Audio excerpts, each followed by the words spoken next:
لا زلنا في المجالس العامة التي نتكلم في مسائل الأمة. Donc, alhamdoulilah, nous continuons ces assises dans lesquelles nous parlons de ce qui, on va dire, qui est important pour le musulman dans sa da'wah, qui est important pour le musulman de comprendre au fil du temps et au fil de l'espace dans lequel nous sommes. Et Allah subhanahu wa ta'ala, si vous vous souvenez, il y a quelques jours, peut-être quelques semaines, il nous avait tout simplement permis d'accomplir ce mois de Ramadan et de sortir de ce mois de Ramadan avec des souvenirs, tous ces souvenirs qu'on a tous passés ensemble, min as-siyam, min al-qiyam, min as-sadaqat. Vous vous souvenez ou pas? Quand la mosquée était encore pleine, Inch'Allah, elle était influente, abondante, il y avait un niveau de foi qui était élevé. Et après, comme toute chose, comme vous savez, comme toute bonne chose, à un moment, elle prend sa fin. Mais Allah subhanahu wa ta'ala aussi, il nous permet, à travers cet espace temporel, à travers ces mois qu'Allah subhanahu wa ta'ala nous a créés, aussi de se souvenir de ce qui s'est passé. De ce qui s'est passé à certains moments de la vie prophétique du prophète sallallahu alayhi wa sallam. Et vous savez tous, nous avons tous pénétré, nous avons débuté un nouveau mois qui est le mois de Shawwal. Et ce qui va nous intéresser, Inch'Allah, ce soir, c'est tout simplement de faire un petit bond vers la sunna du prophète sallallahu alayhi wa sallam et observer quelques étapes importantes de la vie du prophète sallallahu alayhi wa sallam durant le mois de Shawwal. Parfait. Donc ce que je vais vous mentionner, Inch'Allah, essayez de les mémoriser, c'est 6 événements importants qui se sont produits durant le mois de Shawwal. Donc ça va nous aider, Inch'Allah, à plus ou moins centraliser l'information. Donc, premier événement qui s'est passé, qui était important pour le prophète sallallahu alayhi wa sallam durant le mois de Shawwal, c'était la 2e année de l'Hégire. 2e année de l'Hégire, le prophète sallallahu alayhi wa sallam, il arrive à Médine. Il avait déjà plus ou moins accompli un pacte avec les différentes tribus de Médine. Vous avez les tribus de Banu Qaynuqa, Banu Nadir, Banu Qurayza. Et c'était des tribus juives. Et le prophète sallallahu alayhi wa sallam, étant donné qu'il recherchait une entente, cet aspect médinois, cet aspect civil de la cohésion sociale qui pouvait exister à Médine, il a créé un pacte avec ces gens-là. Mais à partir de la 2e année, ces personnes-là, elles n'ont pas respecté le pacte. Qu'est-ce qui s'est passé? Une femme musulmane, elle est dans l'un de ces marchés à Médine, et il y a une personne des Banu Qaynuqa qui vient, et qu'est-ce qu'il fait à cette personne? Il lui enlève son hijab. Et il tente de lui enlever totalement son hijab, mais étant donné que cette femme-là, elle était ferme dans sa foi, elle était ferme dans la tenue vestimentaire que le messager sallallahu alayhi wa sallam lui avait ordonné, elle n'a quand même pas cédé face à cela.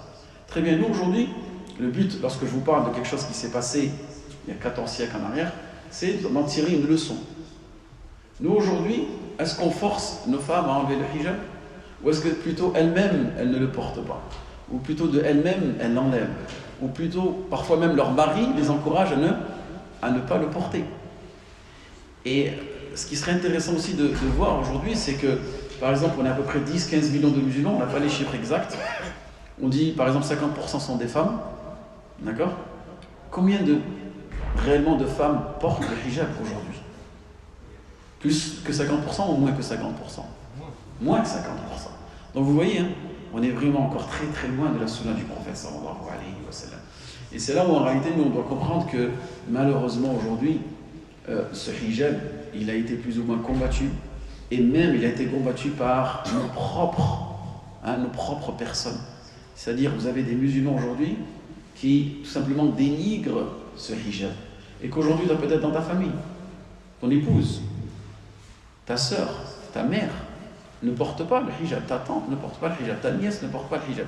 Mais tellement ça s'est banalisé, c'est devenu adi pour toi, tu as accepté cela. Et pire que cela, aujourd'hui, les personnes musulmanes qui ne portent pas le hijab, c'est dans le but, non pas de suivre un modèle qui était comme Aïcha radiyallahu anha, mais c'était quoi leur modèle? Leur modèle aujourd'hui, les femmes, c'est quoi? C'est la mode. C'est ce qu'elle va dicter, la mode. Si demain, les stars hollywoodiennes, elles commencent à mettre le hijab, vous verrez que le hijab deviendra quelque chose d'officiel et normal. Parce qu'aujourd'hui, on ne suit pas nos modèles, qui étaient Ummat al-Mu'minin, Aïcha, et ainsi de suite. Aujourd'hui, c'est qui nos modèles? C'est ces fameuses stars, ces fameux influenceurs et influenceuses. Et c'est là où on voit le problème. Donc ça, c'était un événement qui est vraiment important, qui s'est passé durant le mois de Shawwal. Ensuite, deuxième événement qui s'est passé durant le mois de Shawwal, c'est qu'en réalité, ces gens-là ont rompu le pacte. Et ces gens-là, qui sont-ils? Ce sont tout simplement, leurs descendants aujourd'hui, c'est ceux qui, aujourd'hui, ne respectent pas leur pacte aussi. Parce que Banu Qaynuqa, c'était une colonie juive, Sahlala. Et leurs descendants, ils sont aujourd'hui installés au Moyen-Orient. Et en réalité, le fait de trahir leur pacte, c'est quelque chose en réalité qui a toujours existé dans ces gens-là. Et ils continuent toujours à trahir les pactes. Et c'est là où en réalité, le musulman, il comprend que il y a des personnes, il y a des catégories de personnes dont Allah subhanahu wa ta'ala a mis une certaine khisla, une certaine caractéristique. Et que cette caractéristique, elle est toujours malheureusement existante dans ces personnes-là. Et que Allah subhanahu wa ta'ala, comme l'a mentionné le messager sallallahu alayhi wa sallam, il nous a dit, il existera toujours une ta'ifa mansoura, une firqa najia. Une ta'ifa mansoura, c'est-à-dire le groupe sauvé. C'est-à-dire une ta'ifa mansoura, c'est-à-dire un groupe qui sera toujours apparent. Et ce groupe-là, malgré les torts qu'on peut leur causer, malgré les difficultés qu'ils peuvent vivre, Allah subhanahu wa ta'ala leur permettra toujours d'exister. Et à votre avis, qui sont-ils ces personnes-là? Malgré qu'on leur cause des préjudices, malgré qu'on leur cause du tort. Et lorsque le prophète sallallahu alayhi wa sallam a mentionné cette ta'ifa mansoura, cette firqa najia, les compagnons ont dit Ayna hum ya Rasulullah? Où sont-ils ces gens? Ils sont, à votre avis, ils sont en Palestine. Et ça, c'est une réalité, oui ou non? C'est une réalité ou pas? Regardez, depuis 1948, ils essayent de les exterminer. Est-ce qu'ils ont réussi? Ils n'ont pas réussi. Pourtant, il y a plein de civilisations qui ont disparu. Plein de peuples qui ont disparu, ça, halala. Plein peut-être de pays, de contrées, de tribus qui ont disparu. Mais regardez celle-ci. Elle ne disparaît pas. Parce que le prophète sallallahu alayhi wa sallam, La zala ta'ifatun min ummati zahirin ala al-haq. La yadurru man khadalahum. Rien ne peut leur causer du tort. Ils seront toujours existants. Et ces personnes-là, vous voyez, Allah subhanahu wa ta'ala a voulu qu'ils soient tout simplement les représentants de la Ummah. C'est eux qui nous représentent aujourd'hui. Sahalala. Regardez à travers les médias aujourd'hui, on parle de qui? On parle de Médine, on parle de Mecca, on parle de Riyad, on parle de Gaza, on parle de... C'est quoi qui représente l'islam aujourd'hui? C'est quoi le cœur de l'islam aujourd'hui? Quel est aujourd'hui notre muhimma? Quel est aujourd'hui ce qui nous chagrine le plus? Celui qui nous concerne le plus, c'est Jérusalem. Et c'est pour cette raison que lorsqu'ils ont posé la question Ayna hum ya Rasulullah? قال ببيت المقدس أو أكناف بيت المقدس. Ces gens-là, ils sont à Jérusalem ou bien aux alentours de Jérusalem. Et là, je vais faire un lien avec quelque chose aussi qui s'est passé durant le mois de Shawwal. Qu'est-ce qu'il a accompli, le messager sallallahu alayhi wa sallam, durant le mois de Shawwal? Isra Mi'raj, non. Ahsant. Le prophète sallallahu alayhi wa sallam, il s'est marié avec Aïcha radiyallahu anha fi Shawwal. عن ابي هريره رضي الله عنه قالت عائشه رضي الله عنها تزوجني رسول الله صلى الله عليه وسلم في شوال وبنى بها في شوال. Le messager sallallahu alayhi wa sallam m'a épousé durant le mois de Shawwal et il a consommé le mariage durant le mois de Shawwal. Et le prophète sallallahu alayhi wa sallam, il a marié Aïcha. Donc on dit marié et bina, c'est deux choses différentes. Quelle est la différence entre marié et bina? Réservé? Fiancé? Non, le mariage ici, c'est le contrat. C'est l'aqd al-nikah. C'est-à-dire, toi, tu peux contracter un contrat de mariage. La personne, vous êtes mis d'accord avec son père, vous êtes marié. Mais la consommation du mariage, elle sera plus tard. Dans 6 mois, dans 1 an, dans 2 ans, dans 3 ans. Et ça, vous pouvez l'avoir dans certaines familles. Lorsqu'ils marient leurs enfants super jeunes, tu dis, ok, je te marie ma fille, walakin, الدخول البناء لا يكون إلا بعد 2 أو بعد 3 سنوات. Ok? Et ça arrive souvent dans des tribus.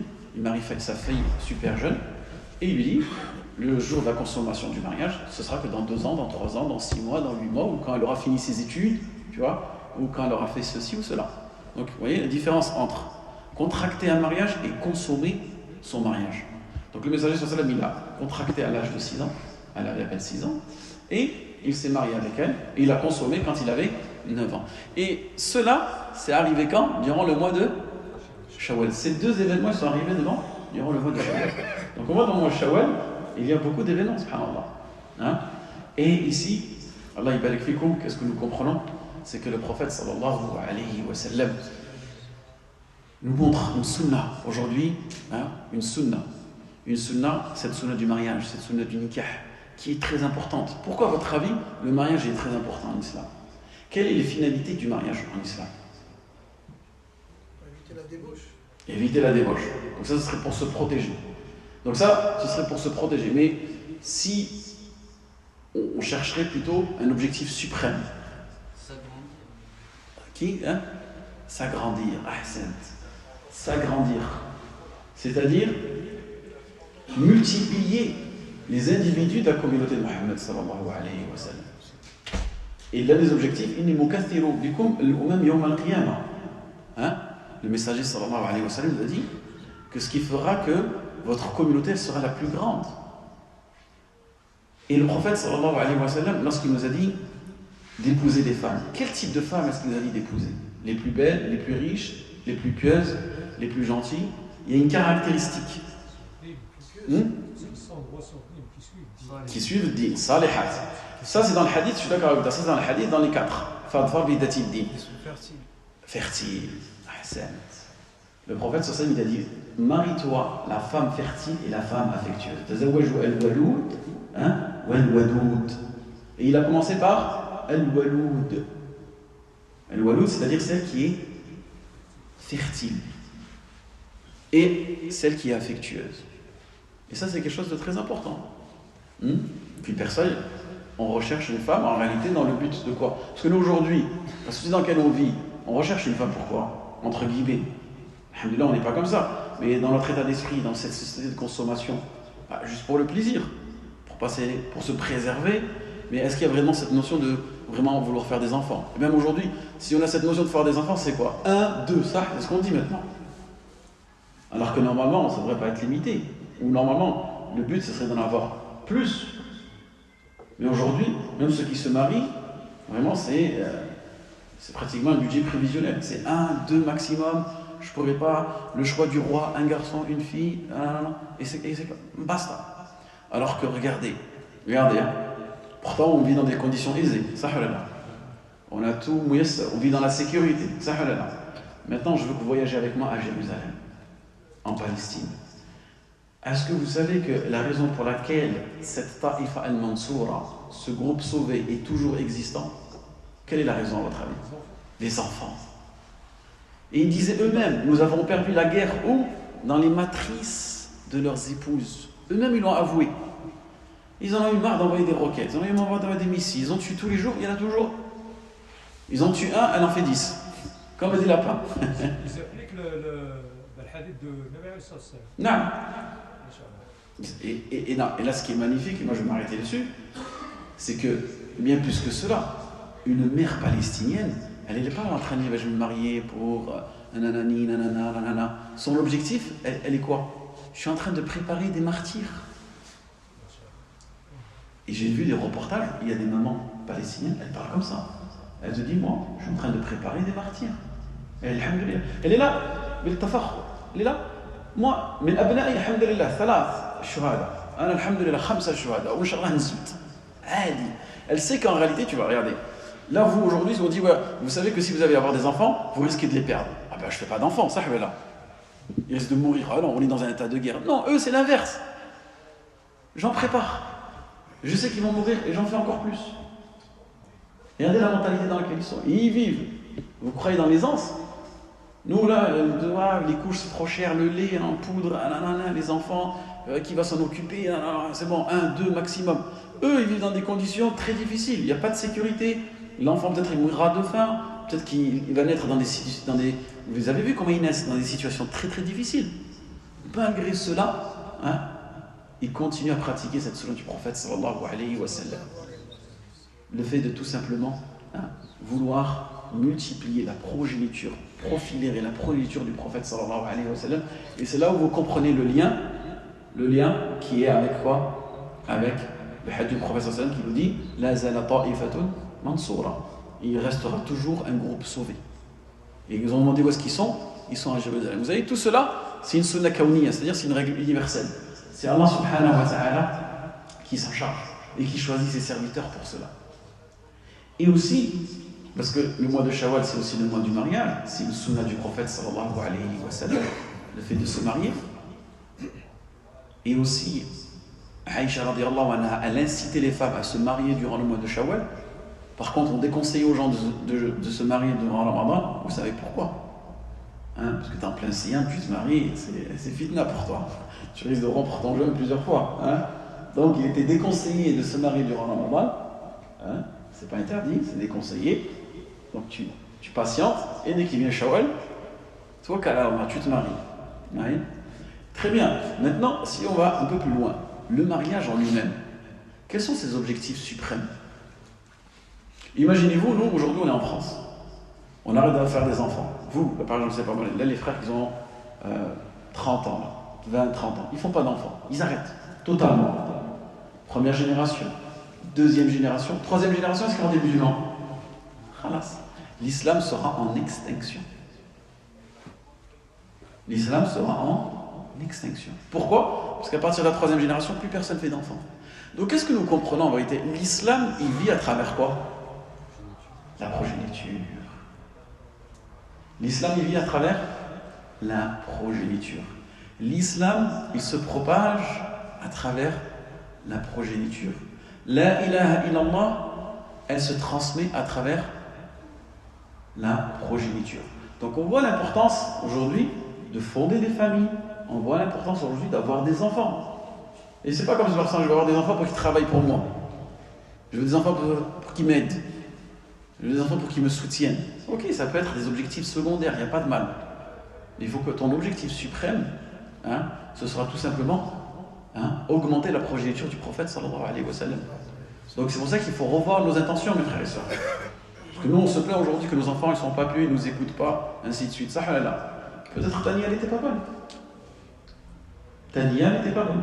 Tu voulais nia. Tu voulais des enfants pour la CAF, tu voulais des enfants pour les RSA, tu voulais des enfants pour qu'ils travaillent pour toi, tu voulais des enfants pour dire que tu as des enfants. Et les intentions sont très très importantes. Donc si ton intention, elle n'était pas en conformité avec le prophète sallallahu alayhi wa sallam, ne t'étonne pas, ton enfant, si parfois, est une source de malheur pour toi. Donc l'intention, elle est vraiment vraiment importante. Et là on comprend aussi que l'islam, notre religion, Allah subhanahu wa ta'ala, il nous l'a préservé à travers cette progéniture. Et vous avez pu voir, je pense que c'était dimanche dernier, vu que l'Eid al-Fitr, c'était un dimanche, les gens ne travaillaient pas. Les mosquées étaient vides ou pleines? Pleines, plus que d'habitude. Généralement, le Eid al-Fitr, généralement, il est vendredi, jeudi, mercredi, lundi, ça. Cette année, ou samedi, même samedi, tu vois, c'est Ishkal. Il travaille. Là, dimanche, personne ne travaille. Et ça fait un gros boom sur les réseaux. Ça fait un grand boom à la télé. Les gens, ils étaient stupéfaits. Le nombre impressionnant de fidèles. Impressionnant de fidèles. Et c'est là, eux, où quelque part, ils se sont dit, il y a un grand. Et le grand remplacement. Le grand remplacement, vous savez, il s'est fait avec quoi? Avec quoi il s'est fait? Progéniture, c'est juste des chiffres. Et ça, c'est une sunna kawniyya. C'est-à-dire quoi une sunna kawniyya? C'est une règle universelle. Ils ne peuvent pas la stopper. Ils ne peuvent pas la stopper. Ils ne peuvent pas la stopper. Le fait qu'à chaque fois qu'il y ait des naissances, et ces naissances, elles sont musulmanes. Après, nous, on aimerait tellement que ces musulmans que nous avons en France, ce sont tous des musulmans qui prient, ce sont tous des musulmans qui portent le hijab. Ça serait notre rêve, ça, là. Mais, le fait que tu as quand même des musulmans qui sont présents. Donc, vous voyez, parfois, on se plaint que les musulmans, la plupart d'entre eux ne sont pas pratiquants, mais il vaut mieux avoir des musulmans non pratiquants, que des personnes qui ne sont pas musulmanes, tout simplement. D'accord? C'est toujours mieux pour nous d'avoir un gars qui se dit musulman, il ne pratique pas, que d'avoir des gens, demain ils te disent je ne suis pas musulman. Vous voyez? Parce que celui qui se dit musulman non pratiquant, un jour il va pratiquer Bidnillah. Par contre, celui qui dit je ne suis pas musulman, déjà il faut qu'il devienne musulman, et après il faut qu'il devienne musulman pratiquant. Donc pour nous, ça va être un grand travail. Vous voyez? Donc, il y a quand même du khir. Et c'est là où on voit là, que Allah subhanahu wa ta'ala, il a créé en nous un instinct. Cet instinct, c'est tout simplement le fait de vouloir copuler. Imaginez-vous demain Allah subhanahu wa ta'ala, pour ceux qui sont mariés, si demain Allah subhanahu wa ta'ala enlève en nous cette envie d'avoir des relations intimes avec notre épouse. Demain, tu te réveilles, tu n'as plus d'envie d'avoir des relations intimes. Est-ce que tu feras des enfants? Il me dit non. Hein? Vu qu'il n'y aura plus cet instinct, il n'y aura plus cette envie. Même toi, tu vas l'approcher, ton épouse. Ou même elle, si elle n'a pas d'instinct, si elle n'a pas d'envie, même pas elle va t'approcher. Donc, ton époux et ton épouse viendraient comme des collègues de travail, des amis. Pourquoi? Parce qu'il n'y a pas cette shahwa, il n'y a pas cette passion, il n'y a pas ce désir. Et regardez, c'est là où on voit, subhanallah, la hikmah d'Allah subhanahu wa ta'ala. Et là, on médite sur la création d'Allah. Comment est-ce qu'il a créé le corps humain? Comment est-ce qu'il a créé la femme? Et qu'en réalité, aujourd'hui, le nerf de la guerre, c'est quoi le nerf de la guerre aujourd'hui? C'est cette shahwa. Cette shahwa, c'est elle aujourd'hui qui te fait tomber dans la fornication. C'est elle aujourd'hui qui te fait tomber dans l'adultère. C'est elle aujourd'hui qui te pousse à consommer. C'est elle qui te pousse aujourd'hui à faire un crédit. C'est elle aujourd'hui qui te pousse à délaisser des obligations religieuses pour avoir un meilleur statut, pour être plus présentable devant ton épouse ou ton époux. Je parle dans les deux sens. Et là, on voit en réalité Allah subhanahu wa ta'ala, ce désir. Lui, Allah, il n'a pas créé seulement pour, en réalité, assouvir nos besoins, parce que ça reste quand même un plaisir, ça, là. Mais que derrière ce désir, derrière ce plaisir, derrière cette shahwa, c'est quoi? C'est quoi? C'est quoi la hikmah derrière tout ça? Les enfants, la progéniture. Oui, c'est cette fameuse progéniture qui va se propager. Et c'est ce qu'on voit aujourd'hui. Et Allah subhanahu wa ta'ala, il a donné cette priorité aux musulmans. Le musulman, il n'y a que lui qui pense à avoir des enfants. Il n'y a que lui qui pense à fonder des familles.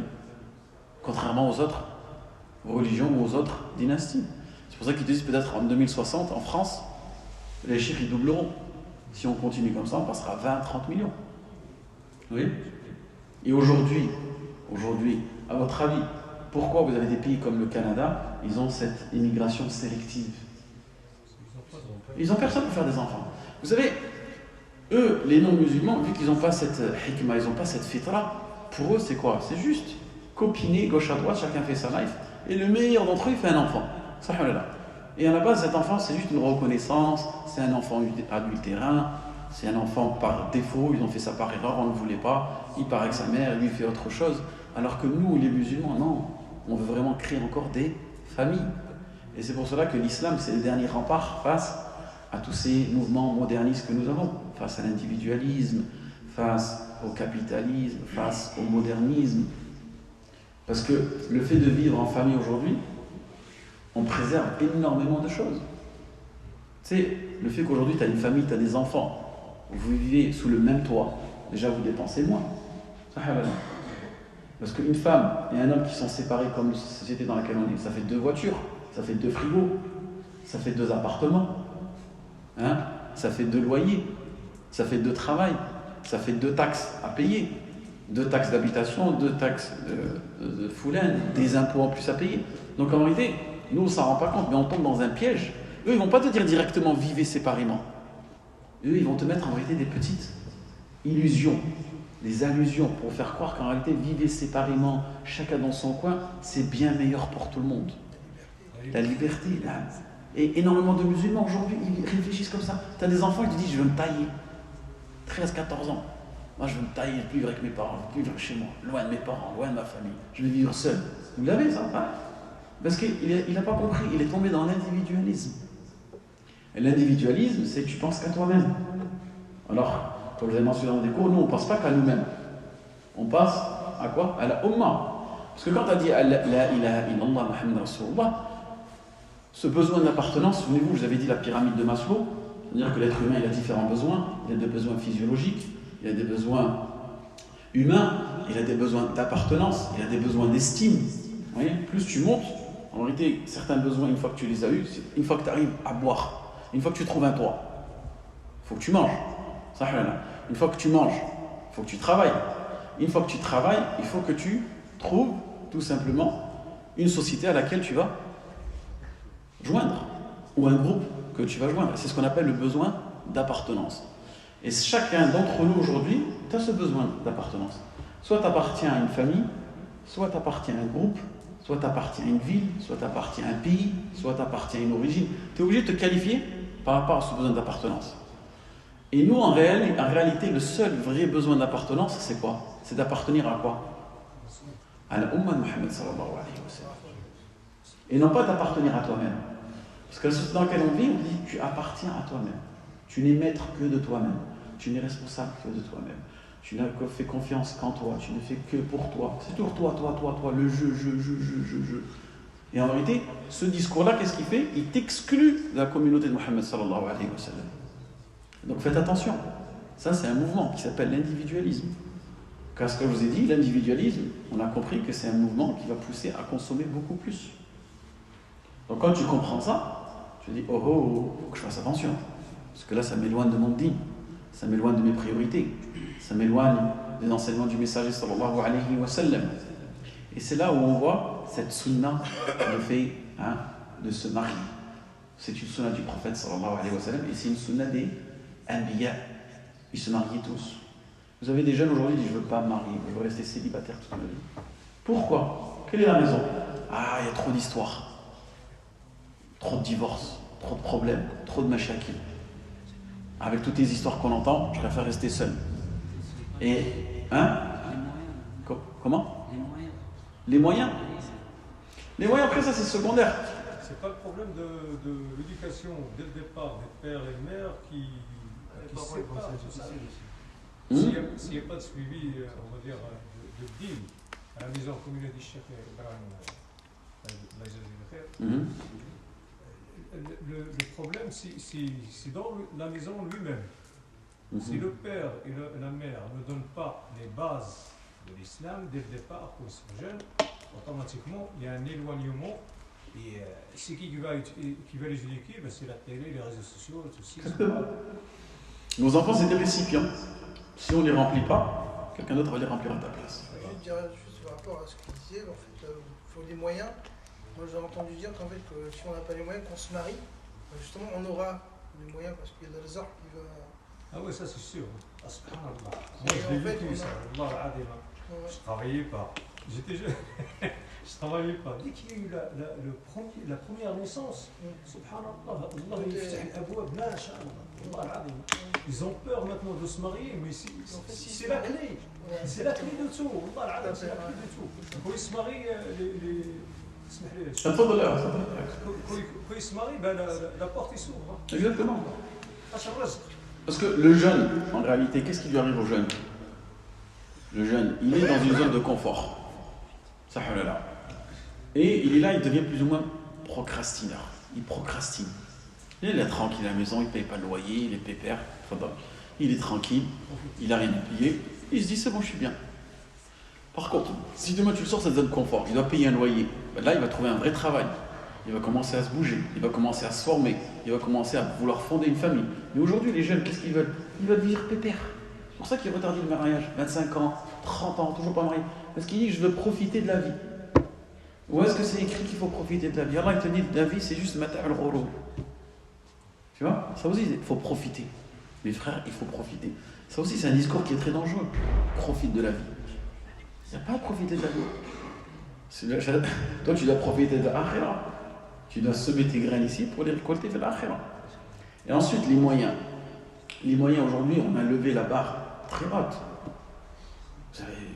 Vous n'êtes pas obligé d'avoir aujourd'hui tel et tel type de logement, tel type de salaire pour pouvoir vous marier. Et ça donne tout simplement une appréhension au mariage. Et les gens s'éloignent du mariage. Et là, si vous voulez, on regarde vite fait. Le mariage, les ulama nous disent qu'il y a 5 jugements juridiques. 5 jugements juridiques. Le mariage peut être obligatoire pour certaines personnes, il peut être recommandé pour certaines personnes, il peut être permis pour certaines personnes, il peut être détestable pour certaines personnes, et il peut être interdit pour certaines personnes. On commence par l'obligatoire ou l'interdit? Vous aimez bien l'interdit? On commence par interdit? Interdit, c'est ce qu'ils ont parlé. Une personne pour laquelle il serait interdit de se marier. Donnez-moi des exemples. Il y a la participer. Les jeunes de téléphone, vous aurez le temps de regarder toute la soirée et toute la journée. Il y a quelqu'un qui Ok, une personne qui est inconsciente, une personne qui est folle, une personne qui n'a pas sa raison, il est fou, on ne va pas le marier. il va la rendre folle. D'accord? Oh la vie, c'est elle qui va la rendre fou. Ils auront des enfants fous. Ils ont des enfants fous. D'accord? Donc une personne qui n'a pas la raison, une personne qui psychologiquement est troublée, donc ce type de personne-là interdit qu'elle se marie. Quel type de personne qui serait interdit de se marier? Les gens savent. S'il veut être cinquième. Hassan, s'il veut le cinquième. Ah là, je dis, machallah, il est motivé. Premier, deuxième, troisième, quatrième, pas cinquième. S'il veut le cinquième, il ne peut pas. Hassan, quoi d'autre encore? C'est en religion. Hein? C'est en religion. Exactement, s'il n'est pas musulman, il ne peut pas se marier. D'accord? Donc, une personne qui n'est pas de ta religion, tu ne pourras pas te marier. Une personne qui est folle, une personne qui veut une cinquième femme. Quoi d'autre encore type de mariage qui sont interdits? Hein? Les malades, exactement. Une personne qui est malade. Une personne, a'yadu billah, qui a une maladie sexuellement transmissible, qui a le sida, il ne faut pas la marier. Elle va contaminer son conjoint. D'accord? Donc une personne qui a une maladie, par exemple, physique.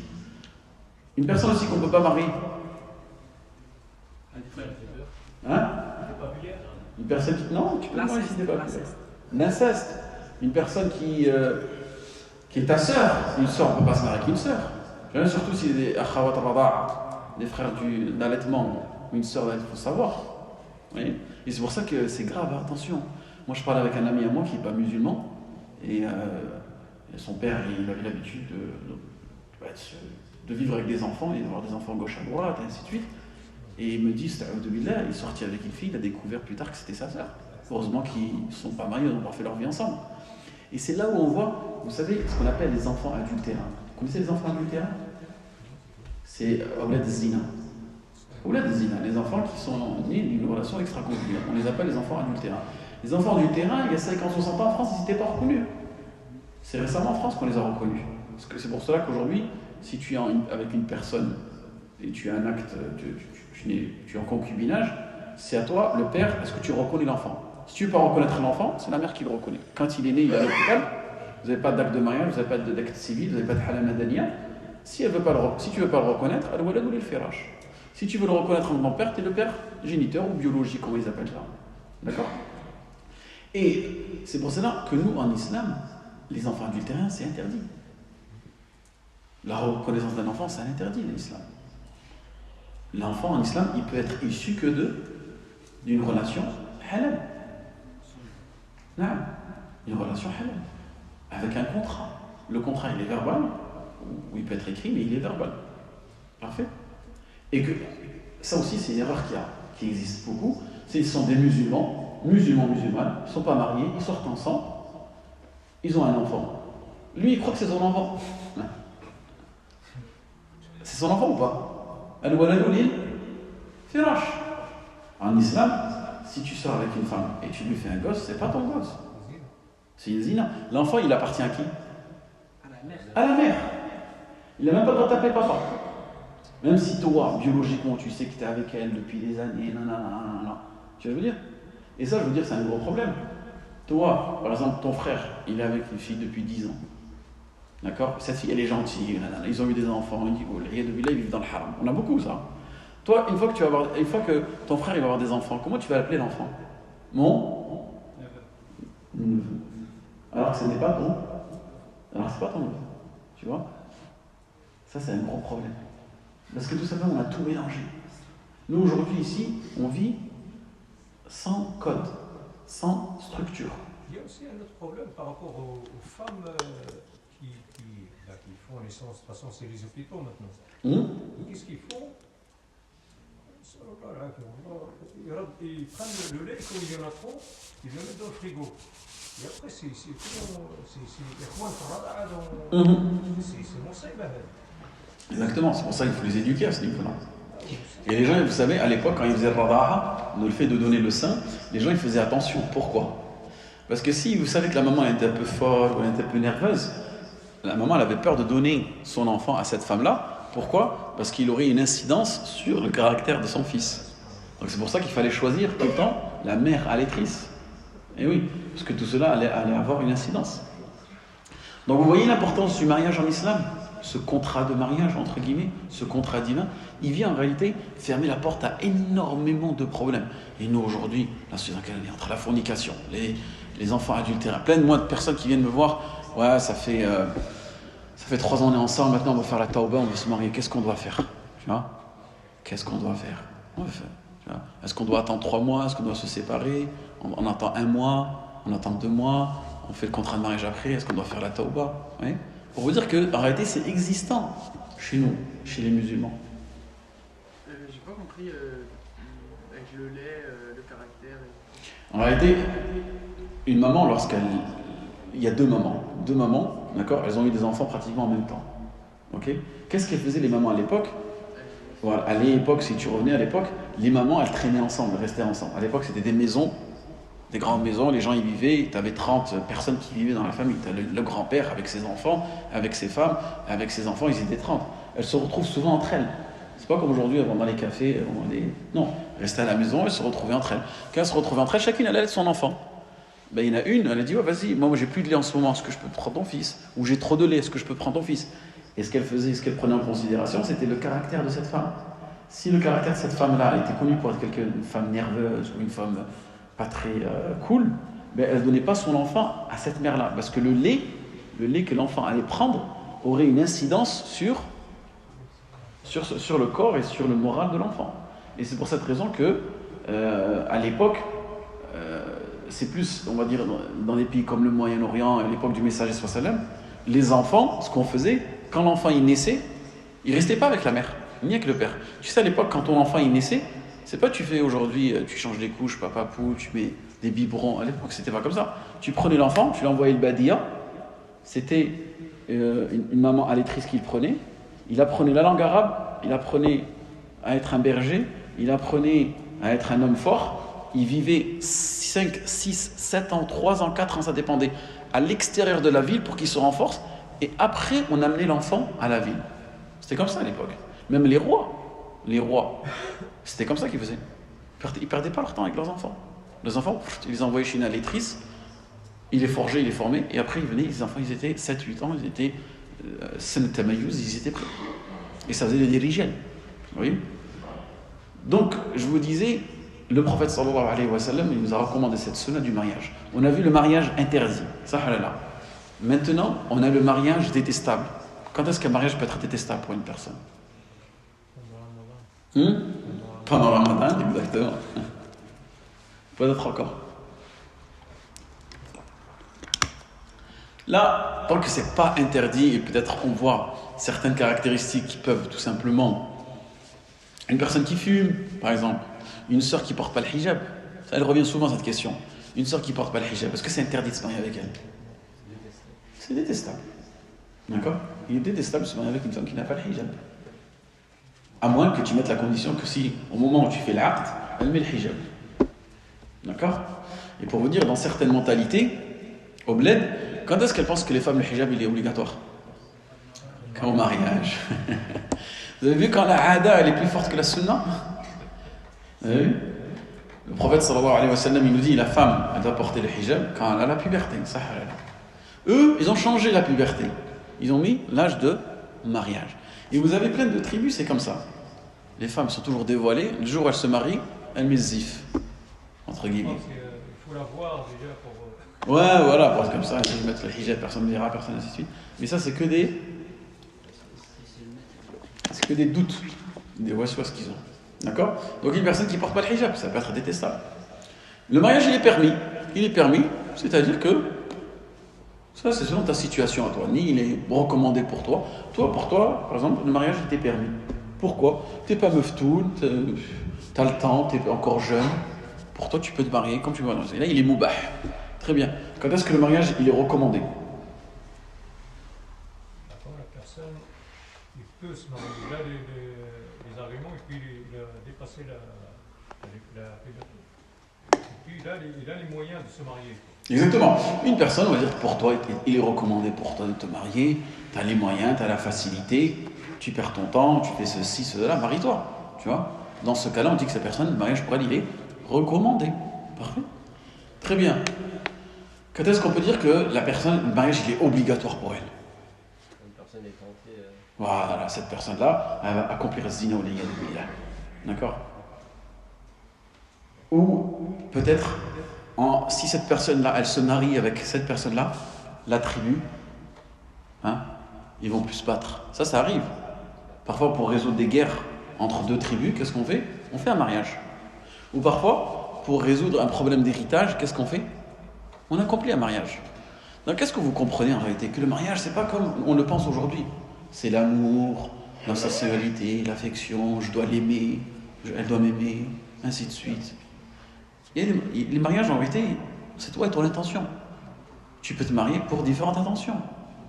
D'accord? Mais cette intention-là, tu sauras qu'après, ça va être ta conséquence et ton ibtila, le fait d'avoir vécu avec cette personne. Il y a des gens, ils se marient pour les papiers, ça, là. Il y a des gens, ils se marient pour le travail. Des gens, ils se marient pour acheter une maison.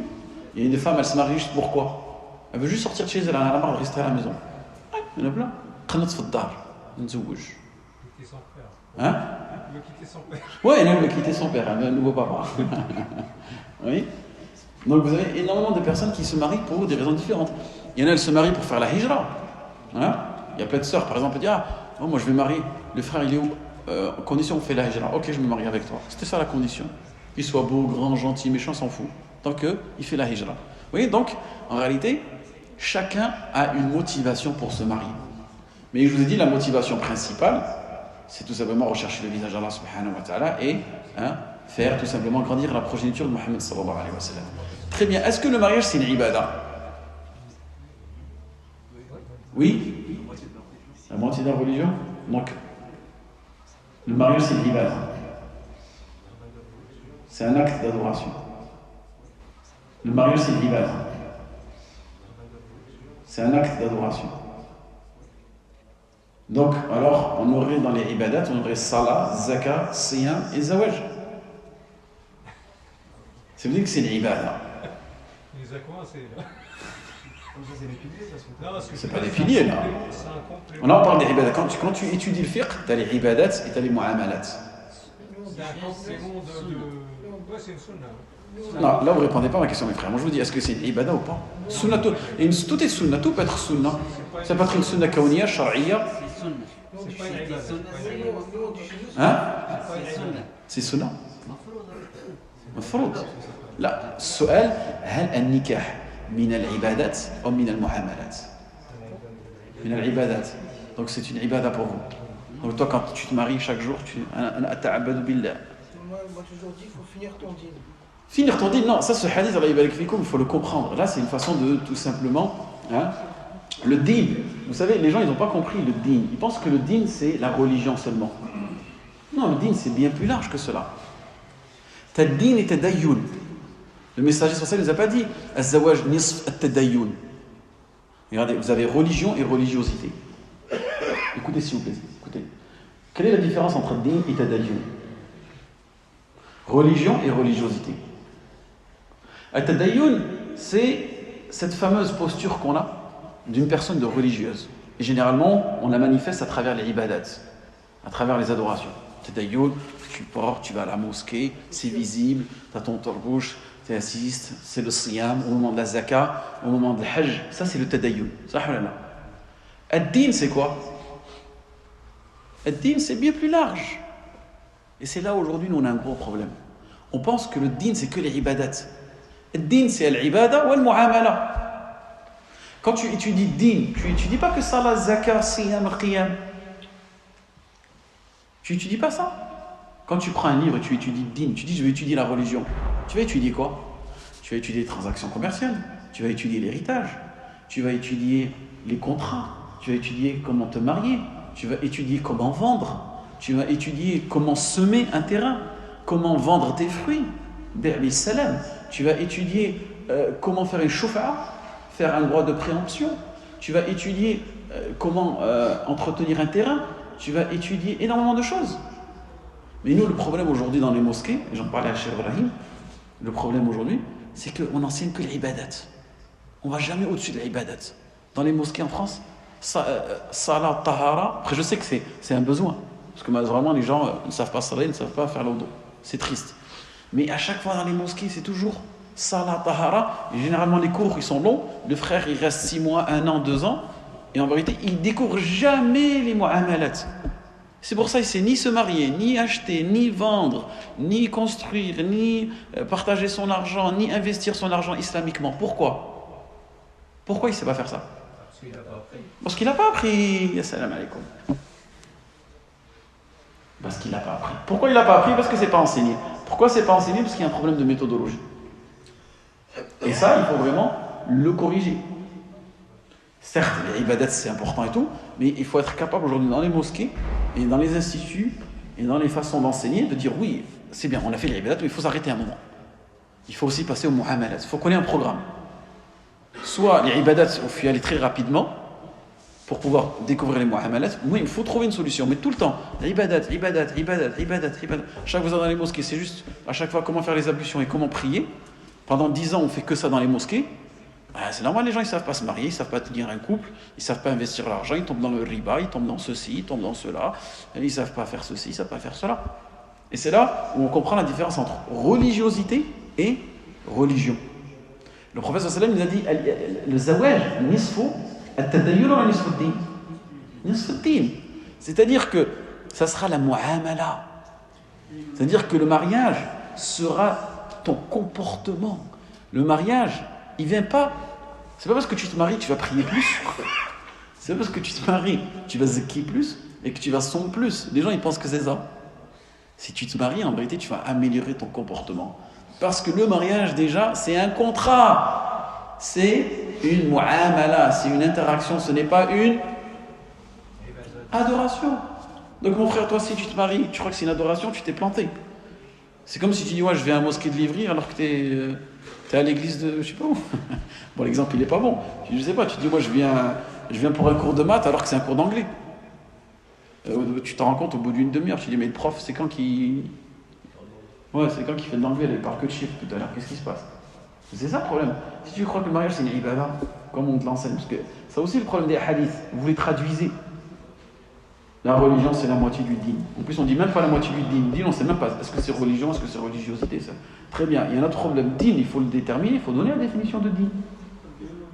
الدين والمعاملة نعم ولكن الدين أعم من التدين الدين يدخل في العبادات والمعاملات والناس اقتصروا كلمة الدين على العبادات فقط هذا هو الإشكال. Le problème que nous avons aujourd'hui, c'est quand on te dit religion, là j'en suis sûr, vous fermez les yeux, je vous dis religion, vous pensez à salat, zakat, mosquée, hajj, ça là. C'est comme ça qu'on nous a formaté aujourd'hui. Vous savez pourquoi? Il y en a. Pourquoi, à votre avis, on est formaté comme ça? J'avais déjà mentionné dans un cours. On n'entend que ça et quoi d'autre aussi? On n'est pas enseigné sur le... Très bien, quoi d'autre encore? Poussez la réflexion plus loin. On nous a jamais montré l'importance des mu'amalat. Des mu'amalat. Pourquoi on ne montre pas l'importance des mu'amalat? Parce que le niveau, il est tellement catastrophique. Le niveau est tellement catastrophique, ça, la tête est pessimiste, c'est bien. Moi, je veux quelqu'un d'optimiste. Pourquoi en réalité? Moi, en réalité, il y a un mouvement derrière. Il y a une petite rarouette, comme on dit. Il y a une manipulation. On reste à notre place. On n'avance pas. Et qu'en vérité, l'islam, ça reste quoi? Juste une religion d'une sphère privée. Le musulman, c'est quoi le musulman? Il vient, il prie, il se cache dans la mosquée, il se cache au travail, il prie, et il n'a aucune interaction musulmane. C'est-à-dire que quand il va acheter, il va faire du business, il ne va pas le faire d'une éthique musulmane, parce qu'il n'a pas. Donc il va prendre quelle éthique? Une éthique occidentale. Quand il va se marier, parce que nous, alhamdoulilah, on est entre religieux ici, mais ceux qui se disent musulmans qui se marient, vous savez comment ils se marient aujourd'hui? Ils mettent la robe comme les occidentaux. On fait pipi, ça ne vient pas de l'islam. Porter la robe blanche, ça ne vient pas de l'islam. 3 jours, vendredi soirée funky, samedi soirée je sais pas quoi, et dimanche soirée je sais pas quoi. Vous voyez? Toutes les innovations, tous ces trucs qu'on rajoute dans notre mu'amala du mariage, tout ça, ça vient pas de l'islam. Pourquoi? Parce qu'on n'a pas étudié. Moi je vous dis, 90% des couples, il y en a même plus, je vais aller 95, et là j'ai 96% des couples n'ont pas étudié Kitab al-Nikah avant de se marier. Ça ferait une maille ou là? Vous êtes d'accord avec moi ou pas? Voilà, 100% gars. 99, 1% de bénéfice. 99% des couples aujourd'hui en France n'ont pas étudié Kitab al-Nikah. N'ont pas étudié Kitab al-Nikah. Quand vous rentrez dans Kitab al-Nikah, il y a des masaïl. Pareil, la garde, qui va s'occuper des enfants, l'allaitement, le respect, ceci, s'il y a une séparation, tout ça c'est cadré par l'islam. La plupart d'entre nous on ne connaît pas. Quel kitab nikah de qui? De qui? Par De- exemple, moi je connais pas. Ah, tu connais pas? Kitab al-Nikah, par exemple, c'est dans n'importe quel fiqh. Une fois que tu as fini le Kitab al-Tahara, Kitab al-Salah, Kitab al-Zaka, Kitab al-Siyam, Kitab al-Hajj, une fois que tu finis ça, il y a un deuxième volet, fiqh al-Mu'amalat, Kitab al-Nikah, Kitab al-Buyu', Kitab al-Shuf'a, Kitab al-Miras, Kitab al-Qasas, Kitab al-Qada. Vous voyez? Et de qui N'importe qui. En réalité, quand je te dis Kitab, c'est pas un livre, c'est le fiqh. c'est un fiqh. Mais tu prends le fiqh malikite, fiqh. C'est tafsir al-Qur'an. Là, c'est de la jurisprudence, mes frères, ce qu'on fait. C'est de la jurisprudence. Qu'est-ce que c'est de la jurisprudence? C'est du droit. Parce que toi, ton droit, c'est de rentrer au paradis. Ça, halala. Mais ton devoir, c'est de comprendre, c'est d'apprendre ton dîme. Oui. Et c'est là le problème. Ton devoir, c'est d'apprendre ton dîme. Pour que tu aies le droit de rentrer au paradis. Et le minimum qu'un musulman doit apprendre, il faut qu'il prenne un peu par là. Bien sûr, bien sûr. Mais aujourd'hui, nous, on apprend à faire la salah et l'odo et on s'arrête. Baraka. La plupart d'entre nous, c'est ça. On apprend à faire l'odo, on apprend à faire la salah, on s'arrête. On ne connaît pas. On connaît pas. Il y en a qui ne connaissent même pas l'aqida. Bien sûr, bien sûr. C'est quoi le tawhid? Il y en a. Mais bien sûr, mais après, il y en a, si tu leur parles de business, si tu leur parles de SAS, si tu leur parles de voyager, si tu leur parles de faire une holding, si tu leur... Machallah, c'est des ulama, donc c'est les gens en réalité qui choisissent. Tu lui parles de JavaScript, tu vas lui parler de hacking, de Instagram, de comment faire ceci, c'est un alim. Donc lui il a choisi. Mes frères, en réalité on a tous un temps limité. Allah subhanahu wa ta'ala, il nous a donné un temps limité dans notre vie. Ce temps, où est-ce que tu l'utilises? C'est tout. C'est simple. Oui, je peux pas, c'est que des excuses. On peut tous. C'est lui qui peut faire ça. Il peut faire ça. Exactement. Exactement. Mais est-ce que c'est ta priorité? C'est tout. C'est comme je mentionnais, je crois, il y a 2-3 semaines, je ne me rappelle plus, quand tu viens en France et tu es un étranger, si tu veux avoir des papiers, tu apprends quoi? Le français. Hein? Pour ceux qui ont ramené leurs épouses du bled, Mskina, elle est là, elle ne connaît rien de français, bzz minna ta'allam le français. Elle va, Mskina, il va la poser, elle va truc pendant 6 mois, et il lui dit un kramziana comme ça, il les papiers. Hein? Elle est là, elle apprend le français. Elle apprend le français mieux qu'elle a appris l'arabe quand elle était à son pays, par exemple. Donc en réalité, tu es prêt à apprendre quelque chose quand tu vois le bénéfice que ça te porte. Ça, halala. Moi, je vous montre le bénéfice aujourd'hui. Maintenant, est-ce que vous êtes prêt à apprendre votre dîme, à étudier le fiqh, à étudier la jurisprudence? La dernière fois, tu avais souligné une chose quand tu as dit des choses palpables, Mhm. des choses qui ne le sont pas. Exactement. Ils sont plus dans le palpable, le concret. Dans l'immédiat aussi, quand on a la récompense directement, Mhm. on peut plus. Tandis que par exemple au-delà, on n'a pas tout de suite parce qu'on a fait ça. C'est pour ça que. Après, c'est pour ça que tu as l'iman. La foi, elle vient, et c'est elle qui. L'iman, qu'est-ce qu'il fait? Il te rapproche la akhira. Hein? L'iman, il te rapproche la akhira, et il te le rend plus visible. Souvenez-vous, il dit la foi, ça rend visible ce qui est invisible. C'est ça la foi. Mais cette fois, si tu ne la travailles pas, tu seras toujours dans l'invisible, tu vois rien. Un voile. Hein? Un voile. Ouais, exactement. Tu auras toujours ce voile. Ça, très belle métaphore, très belle image. En vérité, la foi, elle vient lever petit à petit ce voile. Tu vois? La foi, elle vient dissiper petit à petit ce brouillard. Nous, on vit dans un brouillard. Oui? Et la foi, c'est comme ces feux anti-brouillard. De temps en temps, dès qu'on a un coup de foi, là, on voit tout. Dès qu'on n'a pas les feux anti-brouillard, chic et trop le chic qui rentre dans quelque chose. Et c'est là, hein, quand tu as la foi, elle te permet d'avancer, elle te permet de dissiper le brouillard, elle te permet de dissiper tout cela. Et c'est là où on voit où il est important d'apprendre son dîme. Et Cheikh, quand tu disais Mu'amalat, c'est quoi son équivalent en français? Mu'amalat, c'est ce qu'on appelle les interactions. Interactions. Parce que nous, on a 2 relations.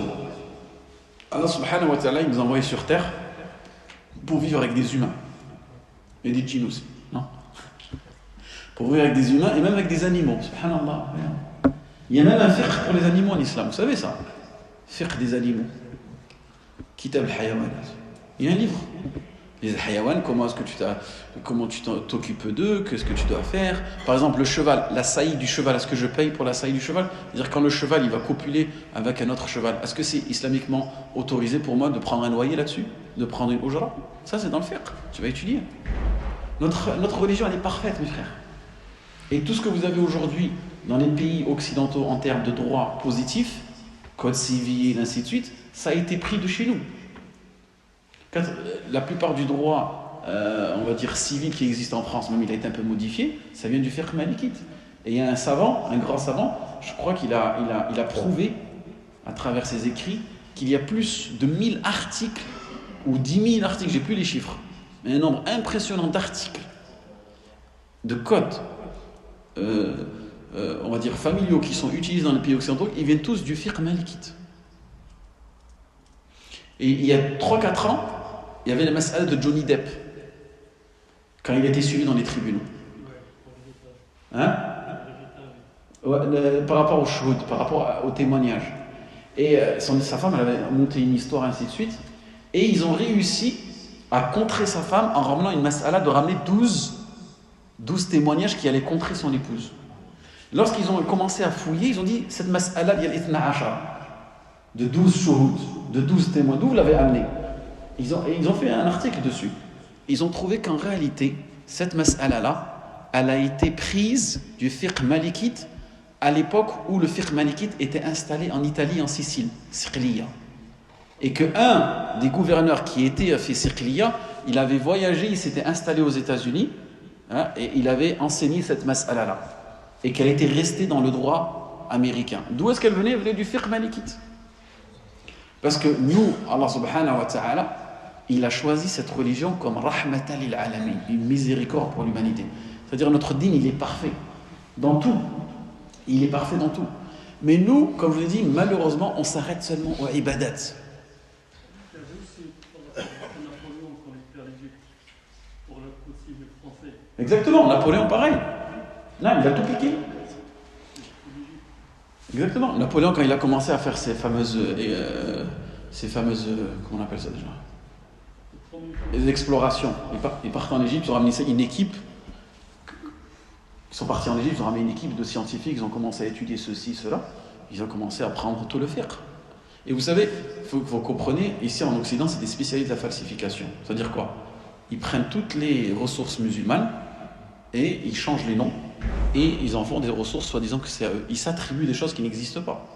Averroès, Ouais, par exemple, Averroès, Avicenne, ils changent les noms exprès pour semer le doute chez les musulmans et s'approprier des informations et une science musulmane. Alors qu'en réalité, elle nous appartient, elle ne leur appartient pas. Vous voyez? Et je vous disais tout à l'heure, on n'a pas répondu à la question, pourquoi aujourd'hui il y a un mouvement dans lequel on incite les musulmans à n'apprendre que fiqh al-ibadat. On ne les incite pas à apprendre fiqh al-mu'amalat. Après, pour faire la séparation entre l'État et Ya salam alaik. Tu devrais t'asseoir ici, cher. Exactement. Pour créer cette séparation entre l'État et la mosquée, ou l'État et l'Église, entre la religion et le religieux.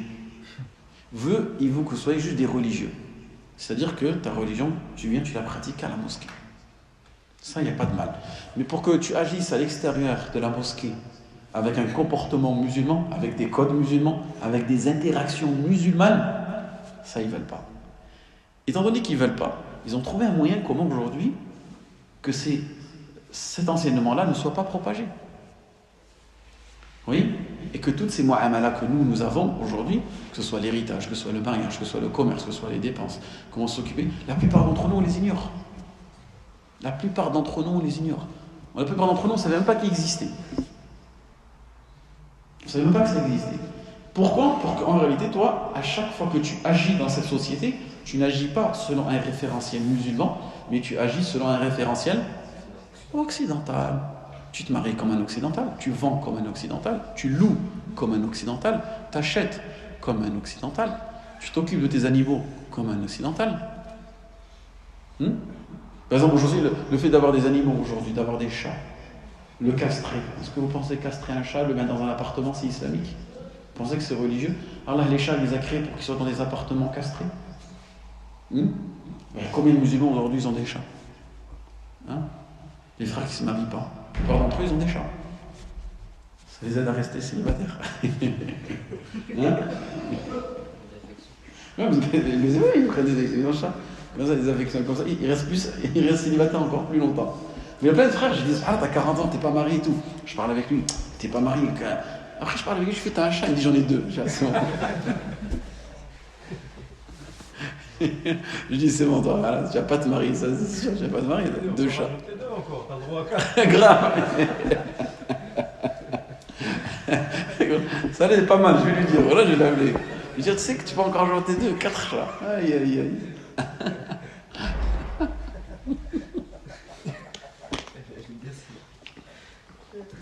Tu vois, si tu avais étudié le fiqh des animaux, tu comprendras qu'en islam, l'animal, il a un droit. Allah, il n'a pas créé pour cela. Pareil, aujourd'hui, on a une grande musiba au sein des musulmans, les chiens. Le chien en islam, il a une certaine position. Il y a des écrits dessus. Quand est-ce qu'un chien est utilisé? Il est utilisé soit pour la chasse, soit pour la garde, soit pour le bétail.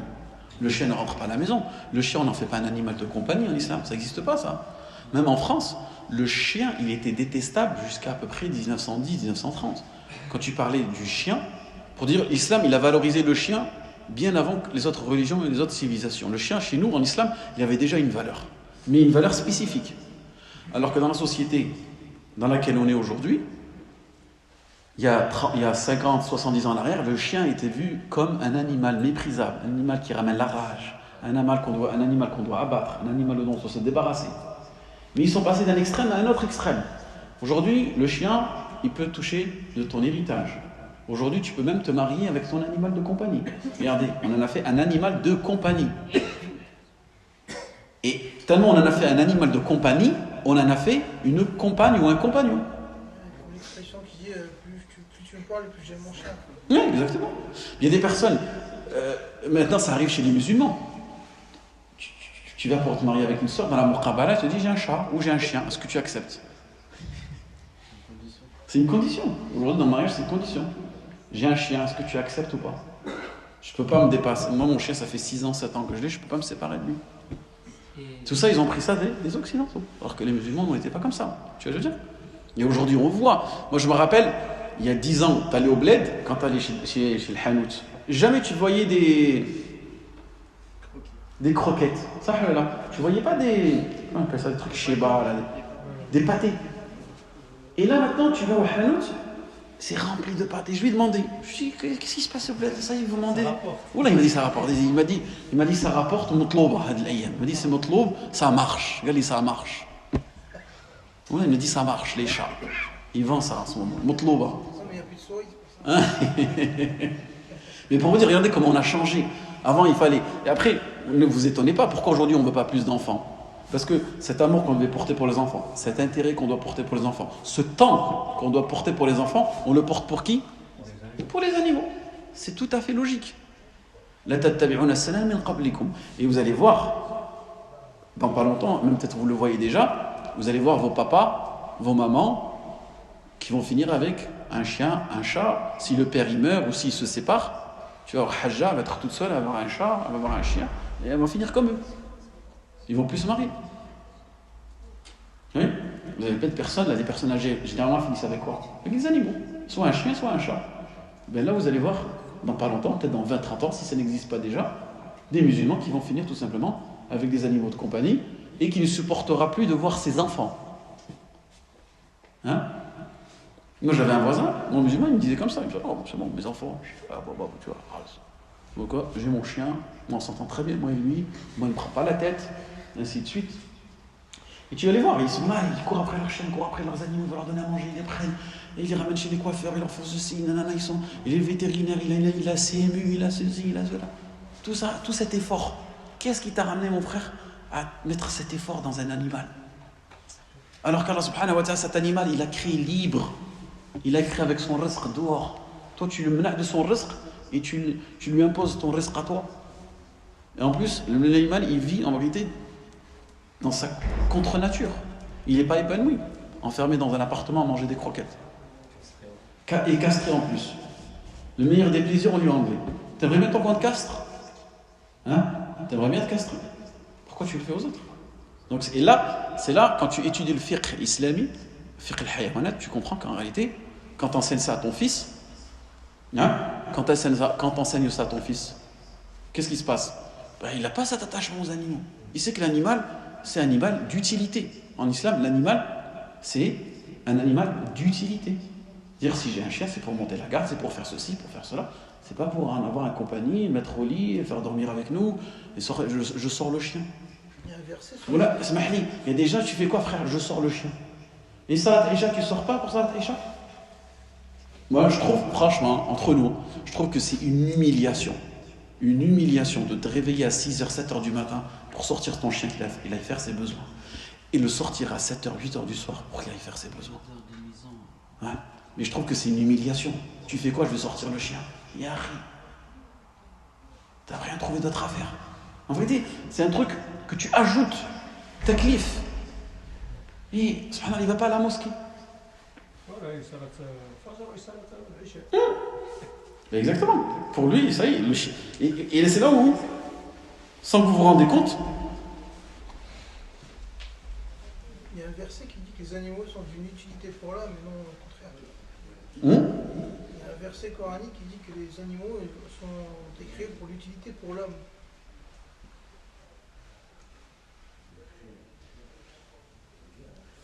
Pardon, excuse-moi. Non, je dis les animaux, il y a un verset coranique, je ne sais pas lequel, mais qui dit qu'en fait. Les tahmilu athqalakum, na'am. Allah subhanahu wa ta'ala, ce qui nous parle des animaux, c'est afin que vous vous déplaciez, c'est afin qu'elles portent vos marchandises. Vous voyez? On fait des vêtements. On peut en faire des vêtements. C'est ça le but des animaux. Regardez-nous comment on a changé cette sunna d'Allah subhanahu wa ta'ala. Et c'est là où on voit l'importance. Donc faites attention à vos enfants aujourd'hui qui n'aient pas ces dépendances pour ces animaux.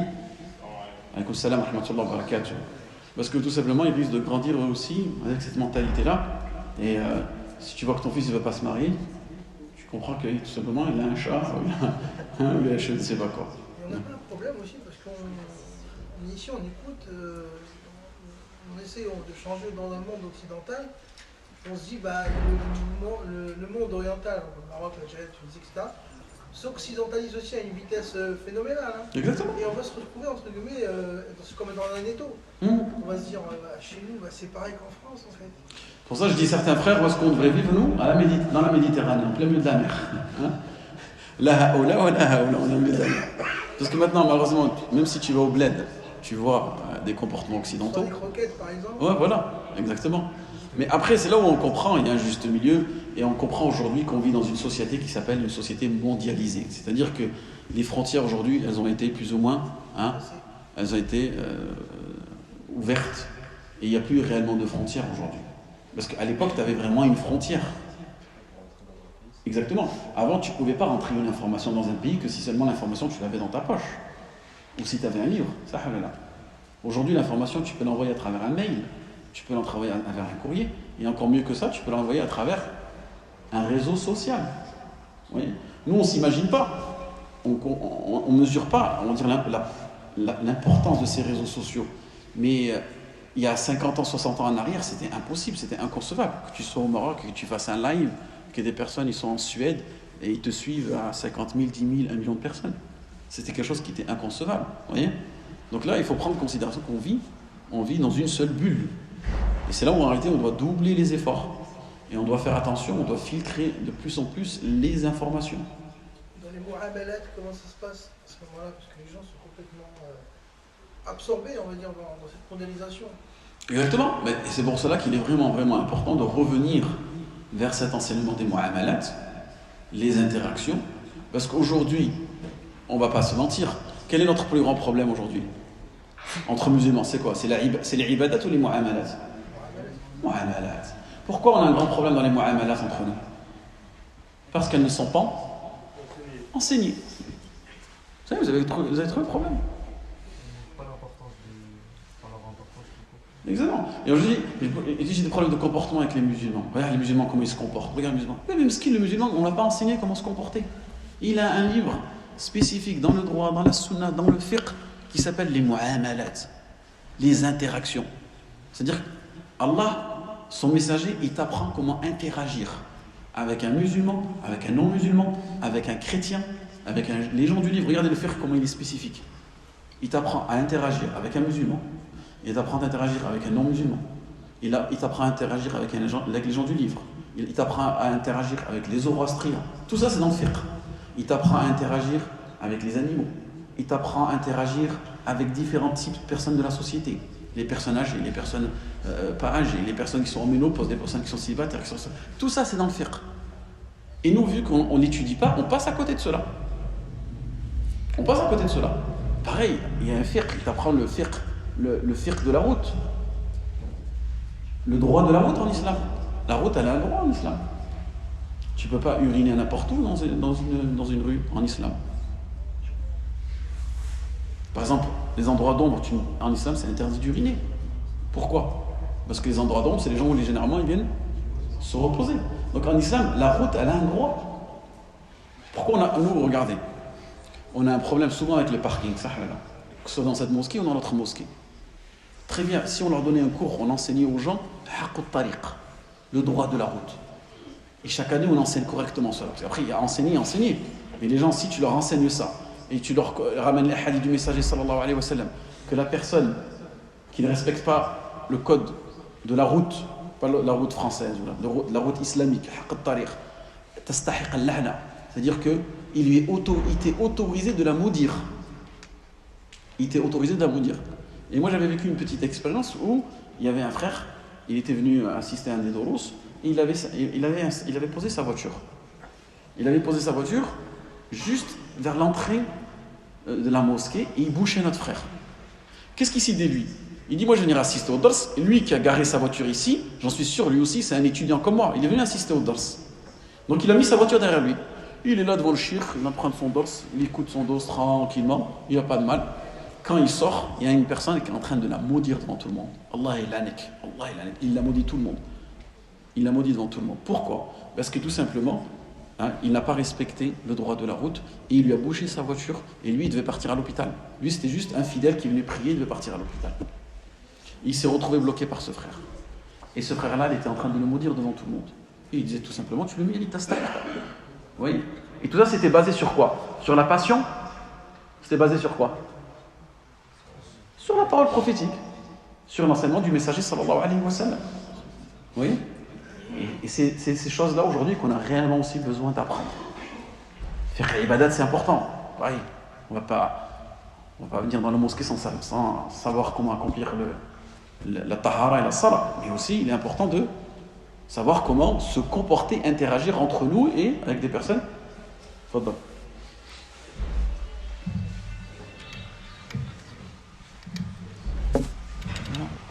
Tu restes? Tu veux continuer pendant les femmes? Je crois que c'est ça, non?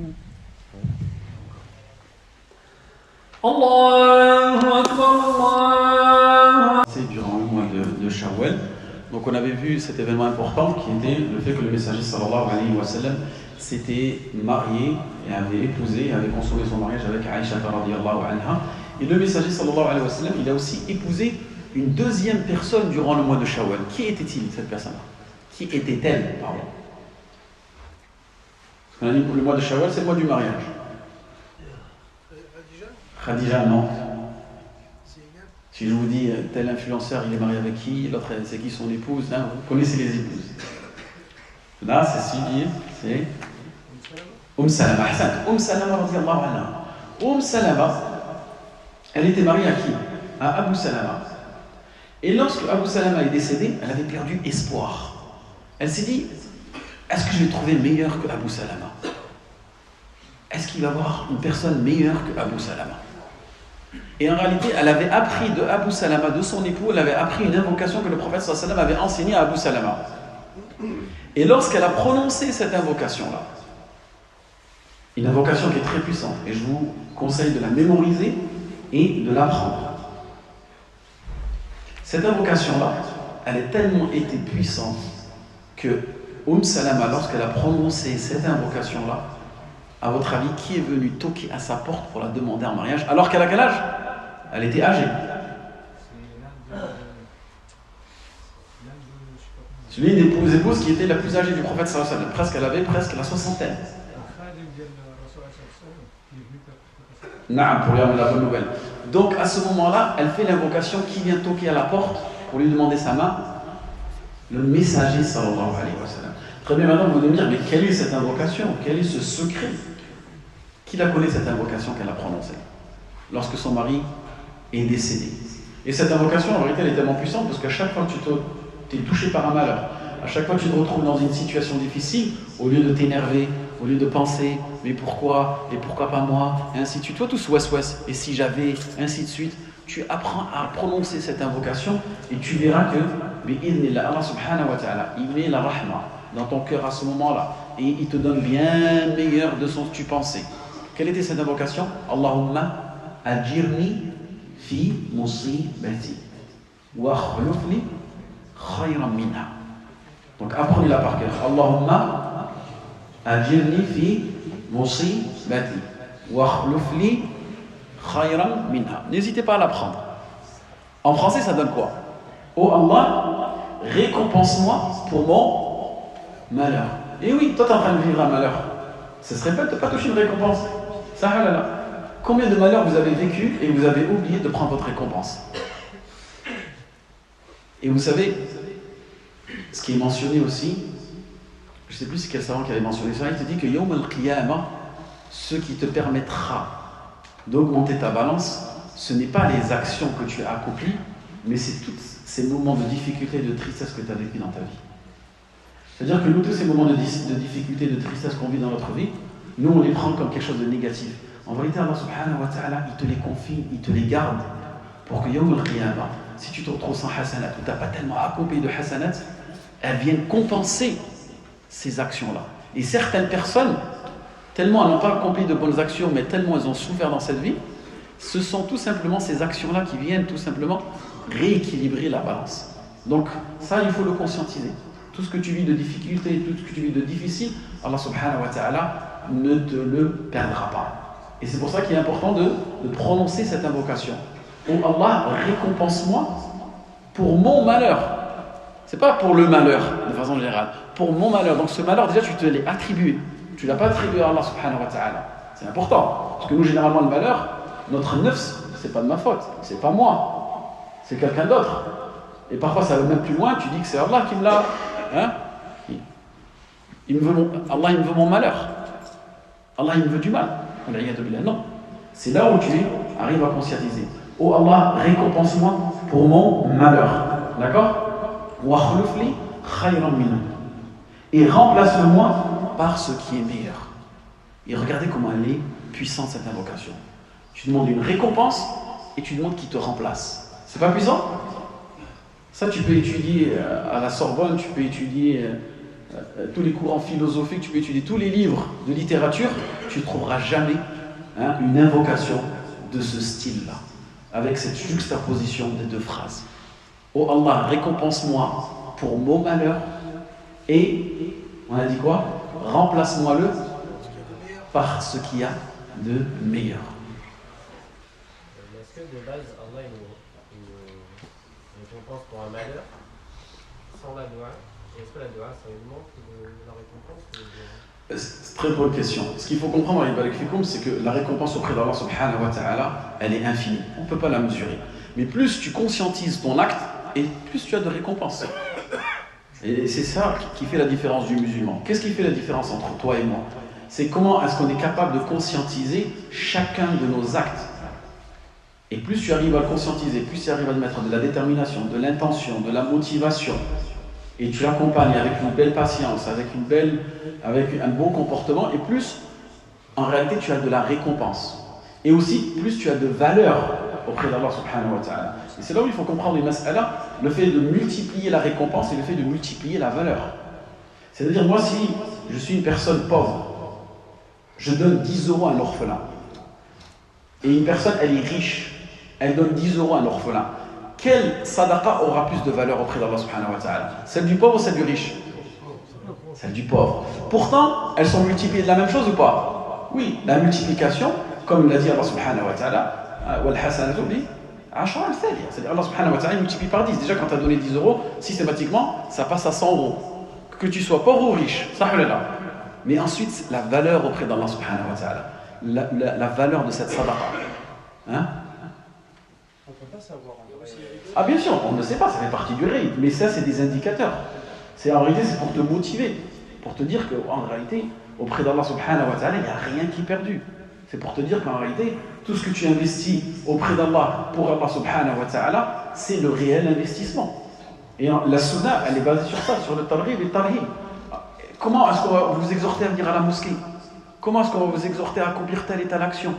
C'est en vous parlant de tous ces bénéfices, en parlant de tous ces bienfaits. Et force à force de mettre en avant tous ces bienfaits, tous ces bénéfices, c'est là où le musulman il commence tout simplement à créer un lien, un attachement à ses adorations et un attachement à Allah subhanahu wa ta'ala.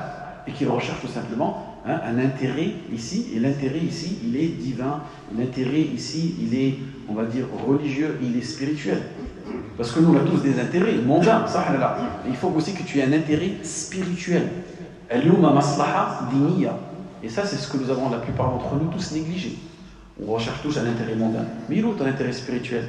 Et c'est là où tu arrives plus ou moins à matérialiser cela à travers ces récompenses, la multiplication des récompenses, la multiplication de la valeur, la multiplication du mérite de cette adoration-là. Et c'est là où tu commences à prendre goût à cela. Et tu te dis, mais moi, je ne vais pas rater ce bénéfice, je ne vais pas rater cette récompense. Et ça, c'est ce qui te motive. Le matin, avant de te réveiller au Fajr, si tu penses à toutes ces récompenses, tu arrives à conscientiser cela. Est-ce que tu vas rater le Fajr? Si tu sais toutes les récompenses et les bénéfices de faire la mosquée, est-ce que tu vas le rater à la mosquée? Et c'est là où on voit l'importance de la sunna du prophète sallallahu alayhi wa sallam, la façon dont il enseignait et la façon dont il propageait cette science bénéfique. C'est l'heure, Inch'Allah, je pense. Subhanaka bihamdik, astaghfirullah wa atubu ilayk, wa ashhadu an la ilaha illallah wa ashhadu anna Muhammadan rasulullah, wa akhiru da'wana alhamdulillahi rabbil alamin.